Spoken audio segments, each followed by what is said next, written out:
السلام عليكم ورحمة الله وبركاته. أهلا بيكم معايا من جديد في قناتي سالي's كيتشن. النهاردة بقى هنعمل تورتاية من الألف للياء، وبجد بسيطة وسهلة، وإزاي شكلها راقي كده. تعالوا معايا نشوف الوصفة ونشوف المكونات. وقبل ما أبدأ مكوناتي ما تنسوش اللايك والشير وسبسكرايب، وكمان تفعلوا زر الجرس عشان يوصلكم مني كل جديد.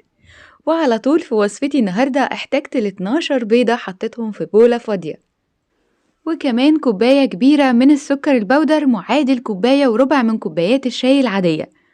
وبعد كده هحط عليهم بقى الفانيليا، احتجت المعلقتين ونص كبار من الفانيليا السايلة. تقدري طبعا تحطي أكياس الفانيليا، وهنا هحتاج 8 أكياس من الفانيليا.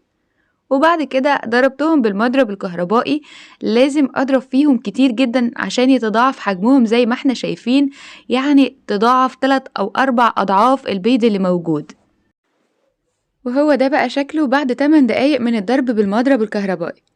وادي بقى معايا كوباية ونص من الدقيق، وأربع معالق كبار من الكاكاو الخام، وكمان عليهم بقى معلقة كبيرة من البيكنج باودر، يعني تقريبا نص كيس. وهنزل عليهم برشة ملح وهنقلب كويس جدا. ومش هنكتفي بالتقليب، لازم يتنخلوا على الخليط اللي احنا عملناه في الأول. هابدأ بقى إن أنا أحط كده نص كوباية بنص كوباية لحد ما أبدأ إن أنا أنخله على الخليط السايل الموجود عندي. وهنقلب بالراحة جدا طبعا عشان الفيديو فيه تسريع، فباين إن أنا بقلب بسرعة جدا. بالعكس احنا ممكن نفضل نقلب دقيقتين في كمية المواد الجافة اللي أنا حطيتها دي.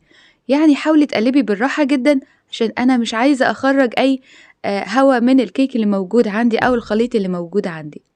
واحدة واحدة، أول ما المكونات الجافة تبدأ إن هي تختفي مع الخليط السائل، نبدأ إن احنا نحط كمية تانية منه.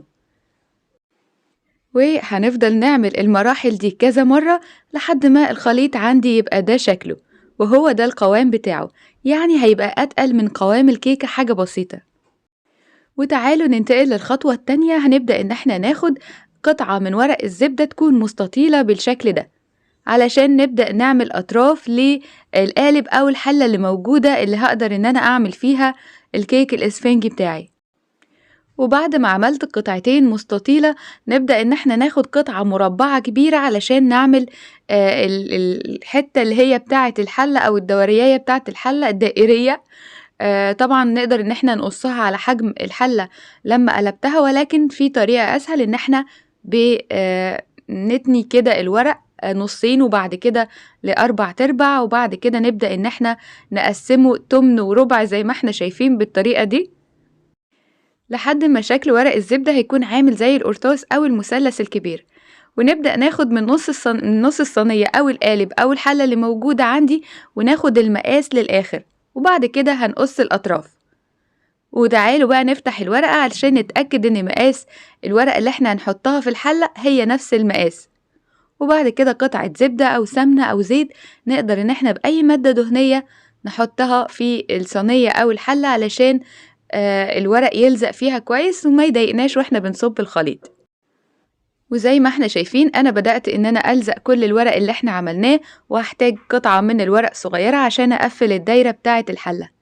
تقدري تعملي الموضوع ده في قالب، في أي حاجة حابة إن انت تعملي شكل التورتة فيها أو الكيك الإسفنجي. ولكن موضوع ورق الزبدة ده يمكن الحلة اللي موجودة عندي جرانيت، فمش بيلزق فيها الخليط تماما. ولكن أنا عملت الخطوة دي عشان اللي عنده قالب ألمونيوم أو حلة ألمونيوم يقدر إن هو يعمل فيه الكيك الإسفنجي بكل سهولة. زي ما احنا شايفين بعمل خطوط طولية وعرضية بأي شلمو أو طرف سكينة أو ستيكس علشان كله يطلع مقاس واحد، ما يبقاش فيه ناحية نازلة وناحية عالية. واحتجت بقى ل3 بسكويت من الأولكر عشان نعمل كرات من الشوكولا، هتكون هايلة جدا. هنبدأ إن احنا نحطها في الكبة، أو تقدري تكسريها بأي آلة موجودة عندك عادي جدا. المهم هنفرم البسكويت اللي موجود، وكمان تقدري تعمليه بكيسين بسكوت بس، وحسب الكمية وحسب حجم التورتة تقدري تعمليها بكل سهولة. وهنضرب بقى البسكويت في الكبة علشان عايزاها تكون ناعمة شوية. وفي بولة فاضية هنحط البسكويت المجروش، هيكون زي حبات الرمل. وبعد كده هحط عليه معلقتين من السمنة البلدي، تقدري طبعا تحطي زبدة أو زيت، ولكن الأفضل السمنة البلدي، هتعمل طعم هايل كمان معاها. وبعد كده هنزل معلقتين من اللبن. أنا أخدت نص كوباية لبن وحطيتهم على جنب، وهبدأ أنزل معلقتين لحد ما أحس إن القوام بدأ يتماسك، علشان يكون هو ده شكله. كده أنا احتجت ربع كوباية من اللبن. وتعالوا بقى نعمل كرات من البسكويت ونحطها في الطبق على جنب، علشان نبدأ نجهزها للشوكولا اللي هتنزل فيها. وطبعا زي ما تحبي حجم كرات البسكويت اللي موجودة، أنا عملتها بحجم الليمونة بالظبط، تقدري تعمليها أصغر أو أكبر براحتك جدا. وبعد كده احتجت القالب من الشوكولا. أنا اخترت الشوكولاتة سما، حلوة جدا. القالب ده 200 جرام. وبدأت أعمل حمام مية ساخنة كده، علشان أبدأ إن أنا أسيح الشوكولاتة وأخليها تكون قوامها سايل زي ما احنا شايفين. وبعد كده هنزل بكرات البسكويت وأحطها في الشوكولا، وبعد كده على ورقة زبدة، وأبدأ إن أنا أخلص الكرات اللي موجودة عندي من كمية الشوكولاتة اللي موجودة فيها. وهو ده شكلها. هخلص كل الكمية وهرجع لكم تاني. وبكده بعد ما خلصت الكرات اللي موجودة عندي وسبتها بالظبط 5 دقايق علشان الشوكولاتة تمسك في البسكويت، وأبدأ بقى إن أنا أخلص زيادات الشوكولاتة، وهو ده شكلها. وتعالوا بقى نعمل كريم شانتيه. احتجت الربع كيلو من الكريم شانتيه الخام، وحطيت عليهم كوباية كبيرة من اللبن المثلج. وبعد كده هبدأ إن أنا آخد حوالي 3 معالق في كيس الحلواني، علشان أخليهم على جنب، وهعمل بيهم الروزيتات في الآخر. وهنركنهم على جنب. وتعالوا بقى نزود شوية لبن، بالظبط نص كوباية على الكريم شانتيه اللي موجود، علشان عايزاه يكون قوامه مش ماسك قوي زي اللي هيتعامل بيه الروزيتات. وأخدت كيس كده من الأوريو، يعني تقريبا 5 وحدات، وحطيتهم في قالب بعد ما كسرتهم، وهاخد معلقتين على جنب. وكمان مرة الكريم شانتيه ده هيتحط على وش التورتة بتاعتي. وبعد كده قلبت بقى الأوريو مع الكريم شانتيه اللي موجود. وكده أنا خدت شوية من الكريم شانتيه قبل ما يتحط عليه الأوريو للروزيتات، وشوية تانيين عشان أحطهم على وش التورتة. وبالنسبة للكيك بتاعي اللي أنا حضرته، نسيت أقول لكم إن هو هيدخل الفرن على درجة حرارة 200 في نص الفرن بالظبط. هتاخد من تلت ساعة لنص ساعة علشان يكون ده شكلها.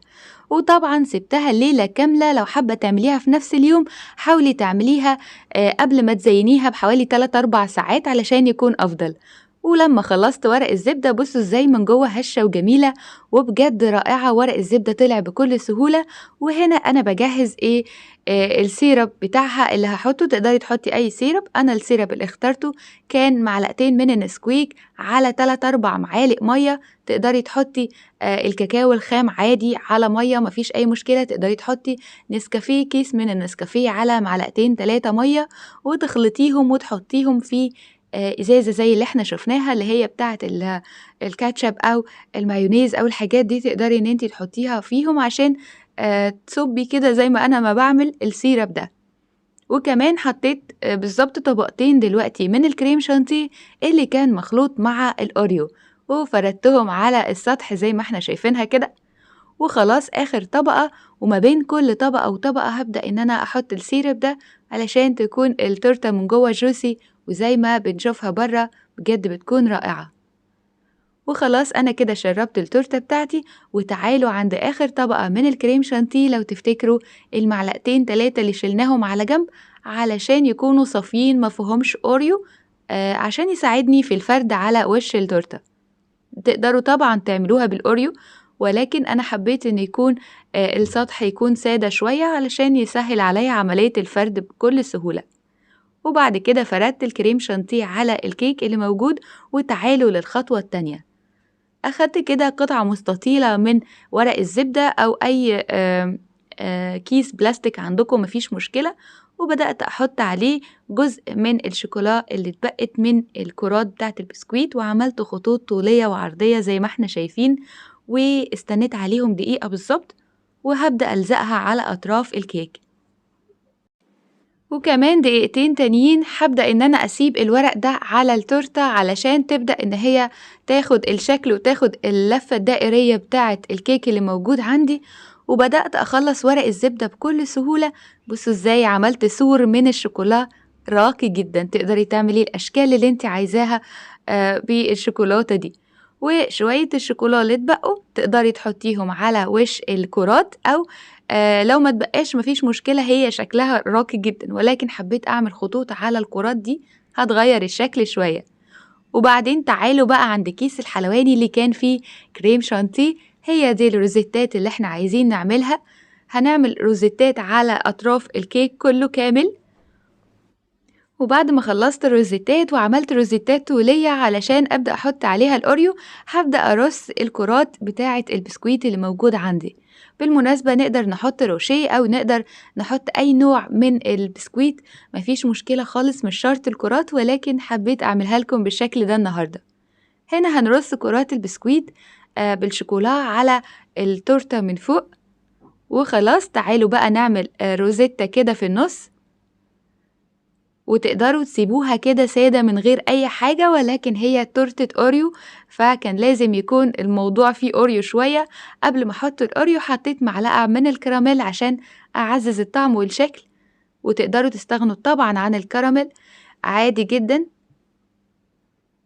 وبعد كده هنبدأ إن احنا نرص بسكويت الأوريو على الروزيتات الطولية اللي احنا عملناها، وهو ده شكلها. وتعالوا بقى نعمل روزيتات بسيطة على أطراف التورتة علشان نجمل الشكل النهائي ليها. وكمان حطيت واحدة كريز تقدروا تبدلوها بأوريو أو كرة من كرات البسكويت عادي جدا، بس حبيت أكسر اللون شوية. بجد هو ده الشكل الراقي النهائي ليها. وتعالوا بقى بالليل بعد ما عملنا التورتة دي، تعالوا أوريكم شكلها. حطيت السكينة في كوباية أو مج من المية السخنة علشان نقدر نقطع السور بتاع الكيك وما يكونش فيه أي تكسير ليها وتطلع بشكلها زي ما هي. وهنقطع قطعة كده من التورتة ونشوف شكلها ازاي من جوه. وهو ده بقى شكل التورتة بتاعتي. وشهر مليء بالأعياد والمناسبات، شهر يناير، كل سنة وأنتم طيبين وسنة سعيدة علينا وعليكم يا رب. وأتمنى النهاردة تكون وصفتي عجبتكم، ولو الوصفة عجبتكم ما تنسوش اللايك والشير وسابسكرايب، وكمان تفعلوا زر الجرس عشان يوصلكم مني كل جديد. ولمزيد من الوصفات تابعوني على قناتي سالي's كيتشن أو مطبخ سالي. في الهنا والشفا، باي باي.